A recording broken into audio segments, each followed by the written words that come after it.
website called YouTube. I always talk about it. There's so much free content on that website, and you can literally learn anything on that website. So yeah, and that can also help with, finding creative ways to use leftovers rather than tossing them out too. So, and last but not least, see a registered dietitian nutritionist. So good nutrition can positively influence our health, and there's many ways to eat healthfully. Plus, no single food or food group provides all of the nutrients that we need for good health. So it is really important to learn what works best for you so that a healthy eating routine can not just be a diet, but truly become a way of life. So talk to your doctor, ask for a referral.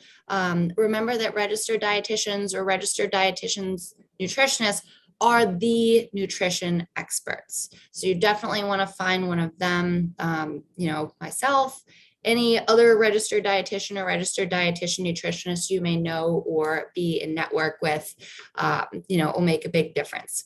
And then putting it all together, all those 5 tips, we want to put them together. So we want to find ways to include foods you enjoy while getting the nutrients that you need at your specific age. Remembering that the food and drinks that we choose can be influenced by a variety of things like taste, cost, culture, convenience, cooking skills. So working with a dietitian to, keep those preferences in mind is going to be really helpful, because there may not be a lot of information out there about, healthy eating related to your culture or related to your cooking skill set. So a dietitian can actually help you put that together. And then finally, for helping reaching your goals, talk to a dietitian. That's really what it is. So yeah, any questions? So, this is really powerful information. And I was making some notes, and I hope all of our listeners and viewers were doing the same thing, because the reality is that we want, we can't just focus on diet and exercise, which is extremely important, but we also have to focus on the nutritional aspect of it. So Becca, you talked a lot about, a lot of good information, but you specifically talked about also long-term health, short-term health. I'm using my own analogies. Yeah. But in addition to that, current conditions that exist. So our nutrition is going to have an impact on that, obviously. Definitely. How we're going to manage any current conditions that we might have. And as we get older, so, one of our listeners and viewers sent in a communication and said, that as we're getting older, and actually referred back to something you had talked about, previously, about building muscle and trying to make certain that we, so people are picking up on all these tips. I love to hear it. And indicated that, now that, she's getting older, she's a woman, and she said, now that I'm getting older, I find my body's doing a lot of different things that I didn't expect it to do previously. Mm-hmm. And she said that she doesn't have any chronic conditions, but she wants to make certain that she doesn't develop any. Right, exactly. What do you recommend for someone, other than making life changes, which we can start there, making good life changes, but what would you recommend that someone does on a daily basis to really focus on good nutrition in addition to diet and exercise? Yeah, well, I mean, it's important to kind of evaluate where you're at this point in time. Everyone needs you, Becca, the dietitian. Yeah, me or any dietitian. We're all, nutrition experts, of course. So really just kind of look at what the recommendations are and see where you fall. There's something called a healthy eating index score. And that basically shows, where you're at compared to where you need to be. So of all the recommended food groups, are you getting the amount that you need every day? Are you getting half the amount? Are you getting none of the amount? And then there's also some aspects that go into it of things that we want to eat in moderation. So like saturated fat, added sugars, like that. Where do you fall in those areas too? So, either looking just at the MyPlate recommendations, looking at the healthy eating index, or even just talking to your doctor or a dietitian and kind of assessing where you're at is the first step, because that's going to determine where you go next. So really critically look at yourself. I think a lot of people tend to think, my diet's not that bad. But then if you actually break it down, not the that good. average American only gets 13 grams of fiber a day. So if the, Wow. you know, we're all pretty much average Americans. So, Yes, you know, not if everybody was doing what they were supposed to be doing, that statistic would be much higher. absolutely. So, you know, we really have to kind of think critically about that. And so when I brought up making life changes, what's interesting about that is that, you know, I want to make sure that everyone understands Becca and I are not trying to tell you that you're going to be able to just automatically wake up tomorrow and make life changes forever. Right. You've got to decide what those are. So Becca used the analogy of examining yourselves, and you all have heard me say this because, you know, I'm a pastor. So the Bible says that let a man examine himself. We have to be consciously examine ourselves continuously over the course of our lives. So start making those changes that Becca has recommended today regarding your nutrition, just so that we can begin the process. And you know what's great is that so many people have communicated, Becca, about what you've done with us, that I really believe they understand we've got to make changes. And some of those changes may be right away, and some of those changes may be gradual. I'll use a primary example, and I know I'm taking up a moment of the time you normally speak, but That's okay. I remember, you know, I once upon a time loved to smoke cigars. And I decided one day I wasn't going to smoke cigars anymore. And I haven't smoked a cigar since 1987. Oh, wow. So you So really stuck to it. yeah, so it's some changes you will be able to make right away. Mhm. But then there are gradual changes we're going to make, like, Right. you know, eating more vegetables. So I'll use that one, Becca, because you got me on a thought process of, and you know my wife, so you know I'm married to the food police. She's always tried to get me to do better.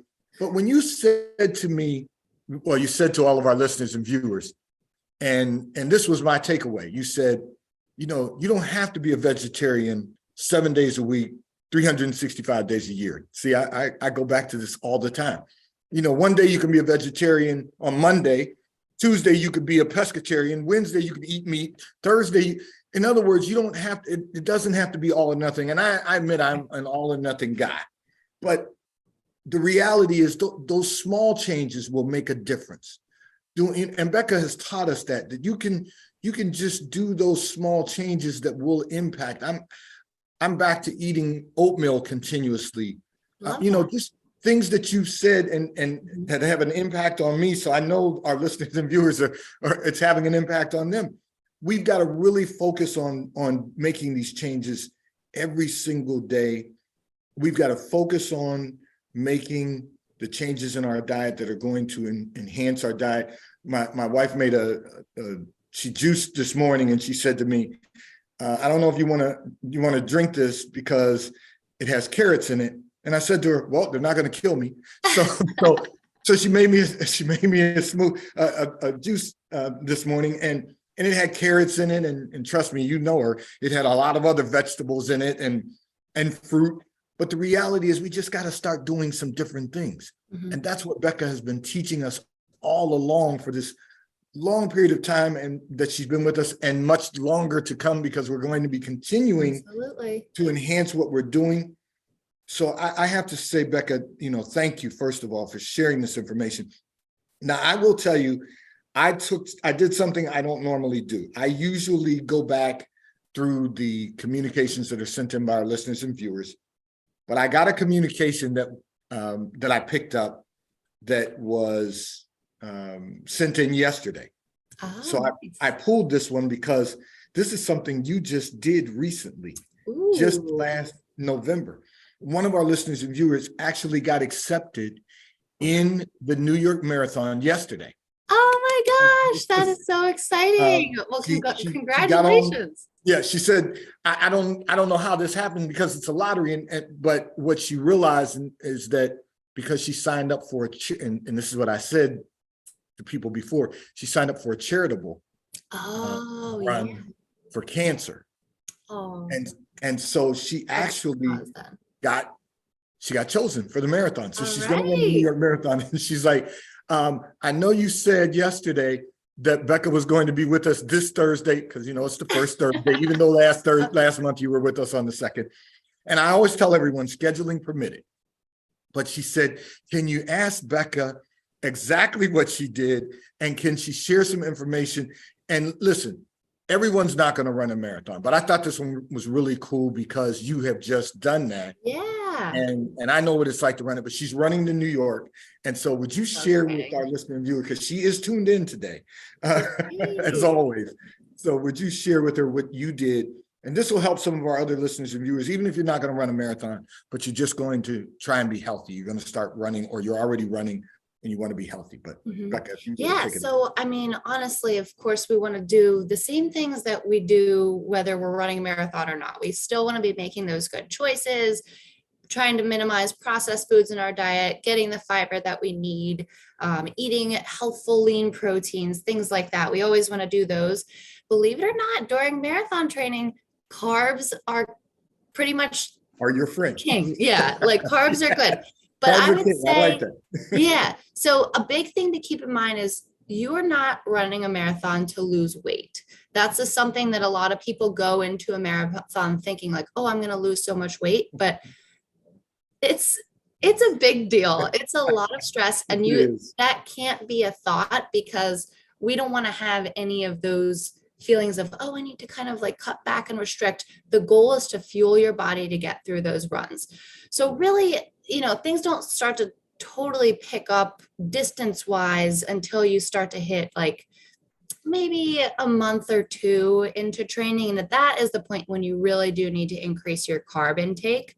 And this, of course, healthful carbs are important, but sometimes to be able to achieve the carb content that you need in a day, you have to resort to things like juice and, maybe gummies, things like that are going to give you those carb grams, but not fill you up so much. Because if you're not used to eating a lot of carbs, it can be extremely filling to be eating 400 grams of carbs a day if you're used to 100. So it's a big right. Exactly. But I would say, definitely meet with a dietitian. A sports dietitian would be probably best, who can kind of guide you and just give you tips on fueling for during runs too. You really, again, you don't need to do any of like the gels or the gummies or things like that until your runs start going beyond an hour. So no need if you're just going out for a 5K or anything like that. So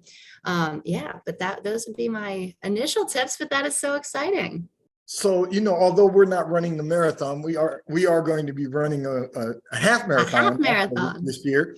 Becca, we're all going to be running that together. So I'm excited about that. And I'm sure Becca's going to be giving some additional tips to me, but sure. I wanted to make sure we got this for our listener and viewer, because she was so excited about the fact that she got, selected in the lottery for the New York Marathon. And she was talking about in the communications about, and that just happened. She just found out yesterday. That's she was crazy. talking about running all the bridges and running through the berms, and, that whole thing. So this was perfect to be able to share some of that information with her today.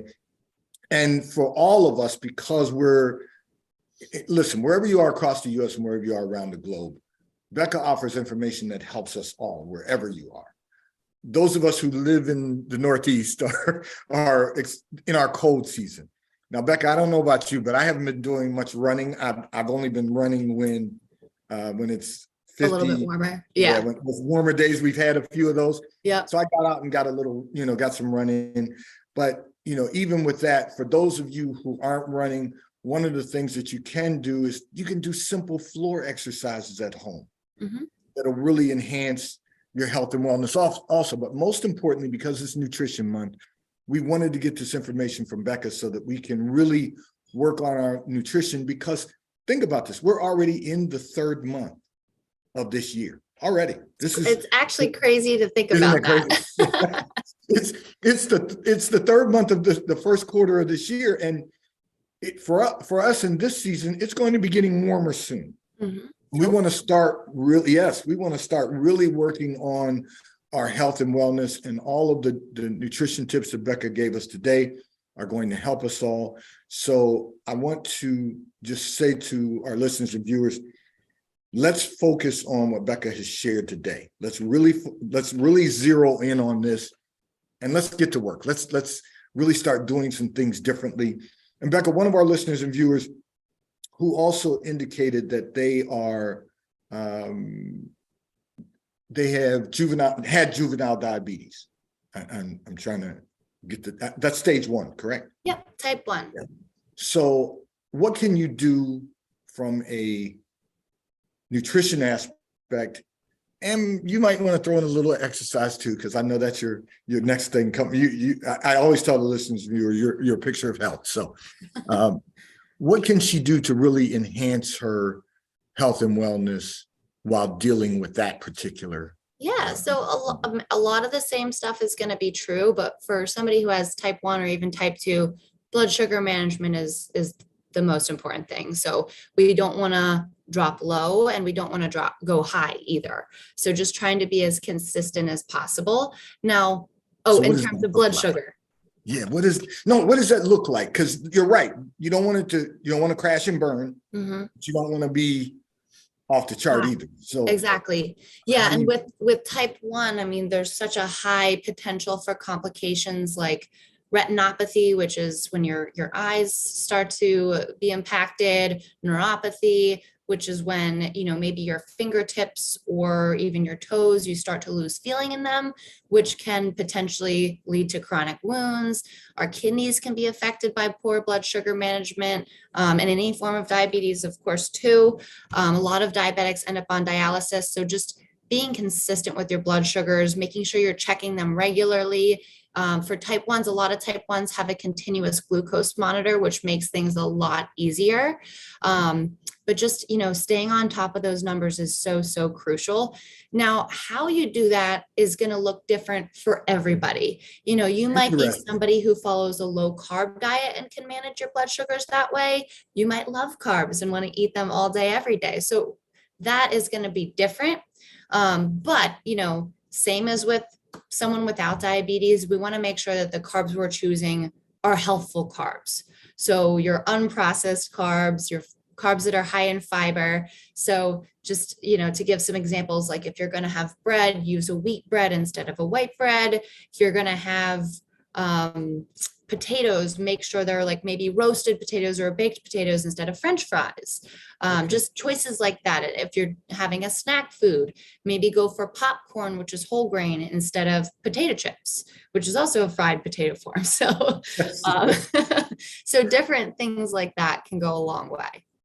Okay, so I want to say this before we start wrapping up today, but I also want to be a little personal and get some information for those of us who are senior citizens. All right. But first of all, I need to say to you, Becca, everyone loves you being with us on the first Thursday of the month. Well, I love being here. But now people are really excited because they get to see you. So this, you and I talked about this off the air, how great this is that we're moving forward with being able to Zoom in every first Thursday of the month, because, it was one thing when people felt like they knew you by hearing your voice every first Thursday of the month, and now they see you, you become their friends. So it's really cool. And just to, hear from them and say how much they really are loving the new Zoom broadcast with you being present in person is such a blessing. And thank you so much for all that you do.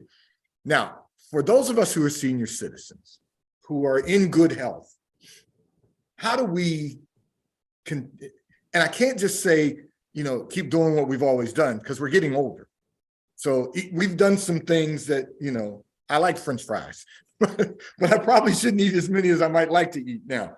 But as senior citizens, what do we need to do to make certain that we eat right? I know when we were out to dinner with your parents, we were all trying to eat right and do all the right things, but your parents are wonderful. Oh. But we were all trying to do the right thing, right? What can we do as senior citizens? Yeah. So, and it's not even just nutrition, it's nutrition and exercise too, because whenever you're aging and, you keep saying senior citizen, you don't look like a senior citizen, but, Thank you, I Becca. guess technically maybe in the age category, you might be in that. But anyway, so we want to be able to maintain our function, our quality of life, and be well. So again, a lot of the same stuff applies, making good food choices. Protein's extremely important though. Especially as we age, protein becomes more and more important. So making sure you're getting enough protein at every meal, lean protein choices, of course, that aren't going to, potentially affect cholesterol levels, things like that. And then exercise. So not even just cardiovascular exercise, but also getting that strength and resistance training in to maintain your muscle mass. So the protein